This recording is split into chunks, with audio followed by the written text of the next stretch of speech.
नमस्कार, आप देख रहे हैं द इंडिया न्यूज़ गोरखपुर। मैं हूं पंचानन पांडे गुड्डू। आज हम एक ऐसे महिला उद्यमी से आप सभी को रूबरू करा रहे हैं। इनका नाम है संगीता पांडे। महिला उद्यमी के साथ-साथ समाज सेवी भी हैं, जो समाज के क्षेत्र में जो भी इनका अपने अधिकार से जो भी करना चाहती हैं, ये समाज का सेवा भी करती हैं और अपनी महिलाओं को तमाम रोज़गार देके उनको भी उद्यम का एक सीख देती हैं। आज उन्हीं के हम दफ्तर में बैठे हुए हैं और उनसे जानेंगे कि किस तरीके से ये सारा काम आपने किया अपने जीवन काल में। जिस तरीके से भव्य रूप में आपके ऑफिस में देख रहा हूँ, जिस तरीके से जो डिज़ाइन बनी हुई है, उद्यम का एक ऐसा श्रृंखला आपने तैयार किया है, कैसे किया इसको? सभी दर्शकों को मेरा नमस्कार। और इंडिया टीवी आप यहाँ तक पहुँचे, आपकी पूरी टीम को मैं धन्यवाद देती हूँ कि आपकी टीम इतना अच्छा काम कर रही है कि हम महिलाओं को प्रोत्साहित करते, जहाँ-जहाँ महिलाएं काम कर रही हैं, वहाँ-वहाँ आप लोग पहुँच रहे हैं। तो इसके लिए हम सभी महिलाओं की तरफ से, जो पूरे प्रदेश में आपके न्यूज़ चैनल को देख रही हैं, हम सभी महिलाओं की तरफ से बहुत-बहुत धन्यवाद कि आपका चैनल ऐसे ही आगे बढ़ता रहे और हम महिलाओं को, जो घरेलू महिलाएं हैं, अपने घर पर बैठे छोटा-बड़ा उद्योग चला रही हैं, उनको प्रोत्साहित करता रहे। तो इसी प्रोत्साहना के साथ हम महिलाओं का हौसला बढ़ता है और काम करने की ऊर्जा आती है। तो मैंने भी अपना काम 1500 रुपए से आज के 11 साल पहले शुरू किया था। तो मैंने भी नहीं सोचा था कि मैं आज करोड़ों तक पहुँचूँगी और अपने साथ-साथ अपनी बहनों को भी काम से जोड़ पाऊँगी।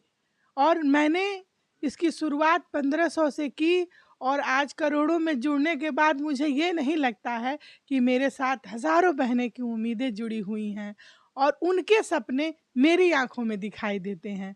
तो ये पता नहीं ईश्वर की कृपा है और हमारी बहनों का साथ है जो मुझे बल देता है और मैं दिन-रात उनके बारे में सोचती रहती हूँ, उनके व्यापार के बारे में सोचती रहती हूँ, उनके रोज़गार के बारे में सोचती रहती हूँ कि कैसे हम आगे बढ़ें, हम सभी आगे बढ़ें।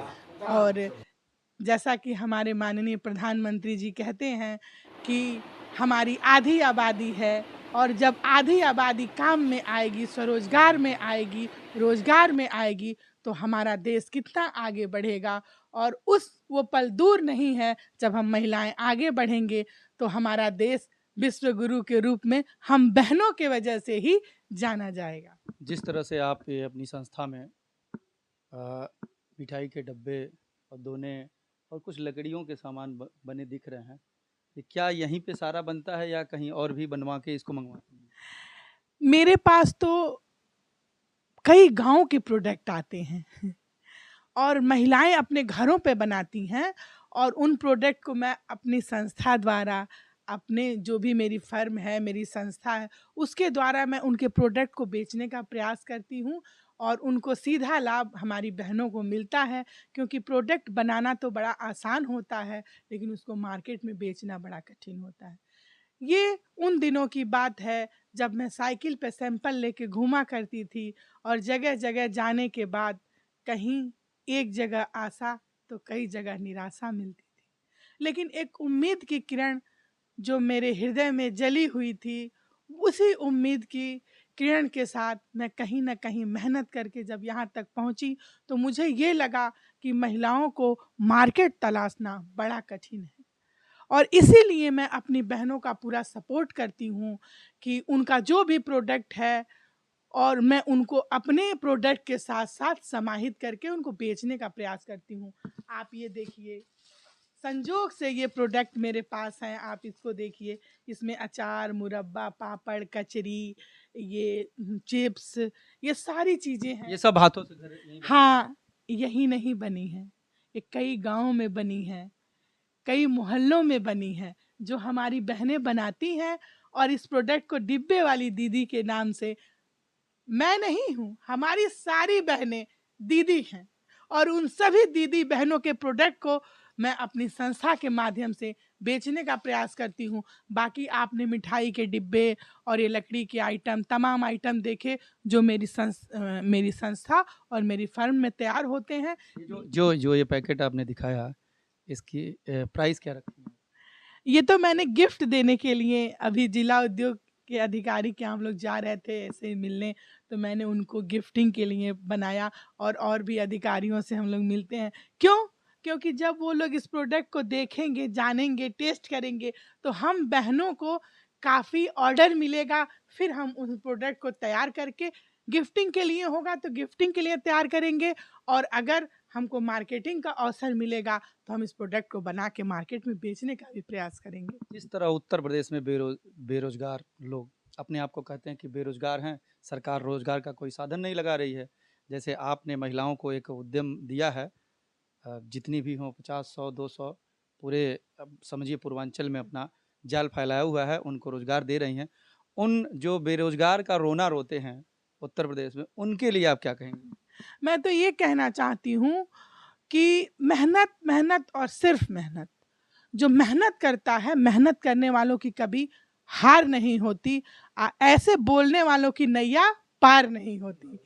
बस मेहनत करना है, और अगर मेहनत आदमी करता है तो किसी भी चीज़ में वो आगे बढ़ सकता है और अपने उस मुकाम को हासिल कर सकता है जो उसके दिमाग में, दिल में दस्तक दे रहा है। क्योंकि मैं ये मानती हूँ कि ज़मीन पे जो चलता है ना, तो ज़मीन पे चलने वाले लोग ही आसमान को छूते हैं। क्योंकि जब हम ज़मीन पे चलते हैं तो ज़मीन जो भी हमारे अवगुण है उसको वो गुरुत्वाकर्षण शक्ति से वो धरती माँ अपने अंदर खींच लेती हैं, और हमारे अंदर केवल गुण और ऊर्जा का संचार होता है, और हमारे जो भी हम निश्चय करते हैं वहाँ तक हम ज़रूर पहुँचते हैं। तो बेरोजगारी का रोना नहीं रोना है, हमें उस दिशा में काम करना। अगर हमें इंजीनियर बनना है तो हम इंजीनियर की पढ़ाई करेंगे, हमें डॉक्टर बनना है तो हम डॉक्टर की पढ़ाई करेंगे, अगर हमें व्यवसायी बनना है तो हम बेसिक शिक्षा के बाद कोई ना कोई ट्रेड में आएँगे, उसमें हम घुसेंगे, उसमें हम अध्ययन करेंगे, उसमें हम काम करेंगे, तो हमें ज़रूर उसका नॉलेज होगा और उसमें हमें महारत भी हासिल। जिस तरह से आपने कहा कि 11 साल पहले हम इस रोजगार में 1500 रुपये लेके आए थे, तो 1500 रुपये के बाद भी पैसे की ज़रूरत पड़ी होगी, जो सरकार द्वारा या परिवार के द्वारा किस तरीके से इतना बड़ा आप स्तंभ खड़ा की हैं? क्या सरकार से लोन की व्यवस्था पे आगे बढ़ी या परिवार की व्यवस्था से आप आगे बढ़ी? मैं तो अपने मानसिक व्यवस्था से आगे बढ़ी। जब मैंने 1500 रुपए से काम की शुरुआत की थी, तो उस समय कुछ मेरा जुनून था और मैंने 1500 रुपए का सामान ले आया, और जब वो मेरा माल बिक गया, तो हर महिलाओं के पास एक मिनी बैंक होता है। फिर मैंने अपने मिनी बैंक का उपयोग किया। उसके बाद धीरे-धीरे जब मेरा काम बढ़ता गया, तो एक बार जब 2013 की बात है, जब मैं यहाँ गई थी, एक बार डूडा में मैं लोन लेने के लिए गई थी। तो संजोग से मुझे लोन नहीं मिला, ये कह के कि मेरे पति मतलब सरकारी सेवा में हैं।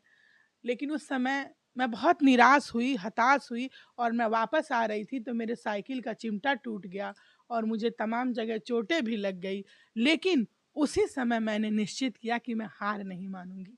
जिस तरीके से आपका पूरा पूर्वांचल में नाम है, उद्यम और समाज सेवी, जिस तरीके से घर-घर की महिलाओं से आपका संपर्क है, सुनने में ये आता है कि आप राजनीति की भी तैयारी कर रही हैं। देखिए, मैं तो ये मानती हूँ कि मैं आज जहाँ पर हूँ, वो भी मैंने नहीं सोचा था। ईश्वर की कृपा है और परिश्रम मैं कर रही हूँ। मैं महिलाओं से इसलिए जुड़ती हूँ, चूँकि मैं भी एक महिला हूँ। मैं उनके मनोभाव को समझती हूँ कि महिलाओं के साथ कितनी समस्याएँ होती हैं अपने आप को स्थापित करने में, अपने स्वरोज़गार को स्थापित करने में। तो मैं उनसे जुड़ी हूँ, हमारी बहनें हमसे दिल से जुड़ी हैं। तो मैं तो नहीं जानती थी कि मैं एक उद्यमी बनूँगी, मैं एक समाज सेवी बनूँगी, मैं अपनी बहनों के काम आ सकूँगी। अब ईश्वर जाने, अब उनको जहाँ-जहाँ ले जाना होगा वही जानते हैं, दूसरा कोई नहीं जानता है। मुझे बस कर्म करना है और आगे बढ़ते रहना है, बाकी का रास्ता स्वयं मेरे शनिदेव प्रशस्त करेंगे कि मुझे क्या करना है, उन्हीं की कृपा मेरे ऊपर है, और उन्हीं के बल से मैं काम करती रहती हूँ। मैं वो काम कर जाती हूँ जो मैं कभी सोच नहीं सकती। मैं इस कारखाने को देखते-देखते मैं अपनी हज़ारों बहनों के यहाँ चली जाती हूँ, उनका स्टार्टअप कराती हूँ। तो ये शक्ति सिर्फ़ ईश्वर देते हैं, किसी इंसान के बस की बात नहीं है। उन्होंने मुझे इतनी स्टैमिना दी है, पता नहीं क्यों दी है, अब वही जाने, जो वो चाहेंगे मैं करूँगी। देखिए, ये थी महिला उद्यमी संगीता पांडे जी।